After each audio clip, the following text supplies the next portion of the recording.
How do I tell my friends about Jesus? How do you reach your neighbours up the road who just want to hang out, have a beer and a smoke and talk about, stuff? The whole premise is, why do people believe what they believe? And many of you have heard this before, but I set this up and said, last night a UFO landed in my backyard.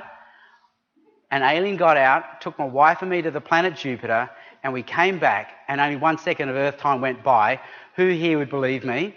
No one. But I've said, well, how about this one? 2,000 years ago, God sent us his son Jesus, born of a virgin, and while he was alive, he raised a dead girl back to life, and then he died on a cross, and he was 100% God, 100% human at the same time, and if you believe this, all your shame, guilt, and filth will be washed away.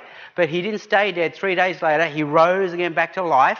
And if you believe this, his spirit will live in you, and depending on which denomination you follow, one day in the future, he will come again and set up a kingdom here on earth, and you can be part of this kingdom.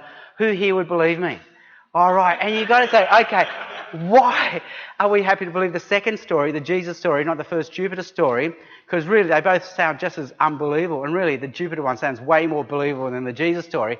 And as you know, and I've talked about this, we have plausibility structures, which are predetermined, pre-programmed, which prejudge what we hear, and they filter what we believe to be true. And even the secular people were saying this now over and over again now, that people do not, because of Brexit and Trump, that's been the wake-up call for secularists, they've suddenly realised people will not change their minds based on arguments or information. They even worked out with Brexit that no one actually changed their mind on their position over the several months of debate. And if you voted you voted for Brexit, all your friends also voted for Brexit. If you voted to stay, all your friends voted to stay. In other words, what determines plausibility structures is not information, is not debate, it's not argument, it's community. Who are the people that you know, love and trust, and what do they believe? And you think, okay, and there's some other, we can throw in experience and facts, evidence and data, but really it's this one that determines belief. So as you come in here, and if I told you the Jupiter story, and I'm the only one, it's unbelievable. We're not talking about the truth status, we're talking about the believability status. If I come in here and tell you the Jupiter story, and this half of the room said, me too. We caught a UFO and we were there last night. I thought that was you I saw. Now, this half of the room would think, this is more believable. And if you came in and the whole room said, me too, that happened to me, now you're the one schmuck who didn't have it happen to you, you think, oh my gosh, this is believable. And that's the trouble, or the problem we face as Christians. We evangelise solo. We tell our friends about Jesus solo. Oh, I'm going to join a book club, I'm going to sign up for this or that.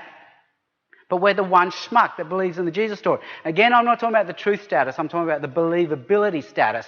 So, in answer to Scott's question is, we need to work on this one by several things. One, merge our universes. Get our friends to become their friends. So typically we have a Christian universe and we have a non-Christian friend universe. We go solo to the non-Christian friend universe and we hang out with our Christian buddies the rest of the time. We need to merge our universes so that our Christian friends hang out with our non-Christian friends and our non-Christian friends hang out with our Christian friends. It takes 2 years to form a friendship. All right? And that's what we need to see. This is not something we tack onto our lifestyle. This actually has to become our lifestyle. It's like fitness. Every New Year's, we make the same New Year's resolution. This year, I'm going to get fit. So we think we can tack fitness onto our lifestyle. I'm going to go for a 20-minute jog once a week. Or I'm going to cut out carbs. But it doesn't work because actually the whole lifestyle needs to change. And often we think we need to tell our friends about Jesus. So it becomes an event we tack onto our lifestyle, like I need to tell my friend at lunchtime at work about Jesus, or we need our church to organise an event. No, the whole church has to become evangelistic, and our lifestyle needs to become evangelistic. One, by merging our universes. And so I'll give you an example. Last year at AFL, at the end of the year, we had a barbecue at our house. And we deliberately invited 3 Christian families and 3 non-Christian families, trying to merge the universes. So getting our Christian friends to become our non-Christian friends. So that's number 1, merge our universes. 2, the coffee, dinner, gospel sequence. So rather than think, okay, how do I tell my friends about Jesus? Think, how can I get my friend to have a coffee with me? And in our time-stressed, time-poor lifestyle, even this is not that easy. But if we invest in a coffee, sooner or later they say yes. Coffee is safe. It's public. It's a 20-minute commitment. You're going to talk about safe things like what did you do on the weekend? What books are you reading? What movies have you seen? It's safe. And how about them Bulldogs? But bit by bit, if you do coffee once or twice, you think, okay, let's do dinner.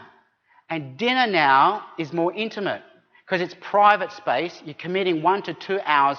And conversations at dinner now move from interests to values and to worldviews. So what happens with conversations is they progress from interests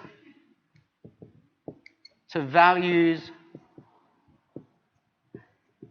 to worldviews. So when you have coffee, you're going to have interest-type conversations. When you have dinner, gradually you're going to go to value and to worldview-type conversations. And so invest time in this sequence, and sooner or later people will feel safe now talking about the gospel. It will come up in conversations.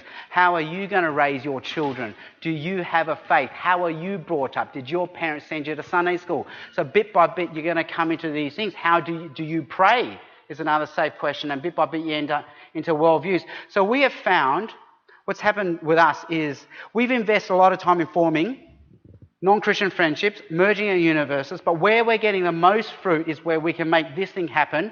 So we have 3 things happening in our life right now: Saturday sport, Monday swimming lessons, and kids play group. So Saturday sport, very hard. You know, all the parents on the sideline, we're just having interest-type conversations. Whoa, did you see that kick? Who's winning? Okay. And everyone disappears afterwards. Okay. Swimming lessons. It's loud. We can't hear each other. What did you do on the weekend? And everyone goes. But play group, whoa, okay. Parents drop their kids off. They have a coffee. Then my wife invites them back to our house for lunch. So now we're doing lunch or dinner. I come home from work. They're still there. And so now we're inviting them for dinner. And so in the play group now, 2 or 3 of the mothers have started coming to church. And they've been coming for the last 1 or 2 years. So that's where we've had the most productive evangelism, because we've been able to do this sequence with our Merge Our Universes friends. But we're working on this with AFL because we're doing the whole barbecue thing as well. I had one more thing to say. I can't remember. But I think that's what I would argue. That's how we tell our friends about Jesus. Knowing it's actually not trying to work out what to say, but I need to merge our universes, do this sequence, and also get them to talk first. How were you raised? Are you planning to send your kids to Sunday school?